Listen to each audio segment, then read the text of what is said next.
पाकिस्तान की रेगिस्तान में रफ्तार का मैदान सज गया है। कोटद्दू में थल जीप रैली का आगाज हुआ चाहता है। पहले मरहले में गाड़ियों की रजिस्ट्रेशन का अमल मुकम्मल हो गया।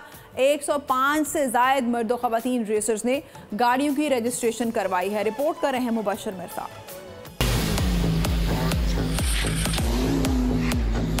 मॉडिफाइड गाड़ियां तैयार, बस मुकाबले का इंतजार। थल जीप रैली के दूसरे मरहले के लिए ट्रैक तैयार हो गया और माहौल भी ऐसा कि दिल झूम जाए। एक से बढ़कर एक गाड़ियां एक दूसरे से आगे बढ़ने को पड़तोल रही हैं। इस पर मौसीकी का तड़का मजा तो आएगा। महमूद कोर्स है और बहुत ज्यादा मजा आ रहा है हमें। बहुत ज्यादा अच्छा यहाँ का माहौल है और बहुत ज्यादा हमें मजा आ रहा है। डिप्टी कमिश्नर कोटद्दू ने कहा, सारे इंतजामात मुकम्मल हैं, बस शहरी महसूस होने को तैयार हैं। यहाँ के लोगों के लिए बड़ा मेगा इवेंट है। इस पे सब लोग आके एंजॉय करते हैं। पहले भावलपुर में जाना पड़ता था, अब हम शहर है वो भी अच्छा इवेंट है। लेकिन बहरहाल ये हम समझते हैं कि 8वीं जो थल जीप डेजर्ट रैली है, इसके बड़े अल्हम्दुलिल्लाह बड़े आउटस्टैंडिंग अरेंजमेंट्स पुलिस की तरफ से भी और एडमिनिस्ट्रेशन की तरफ से हमने किए।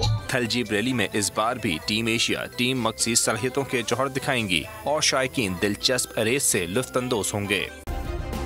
सब्सक्राइब करें और बेल दबाएं ताकि कोई खबर रह न जाए।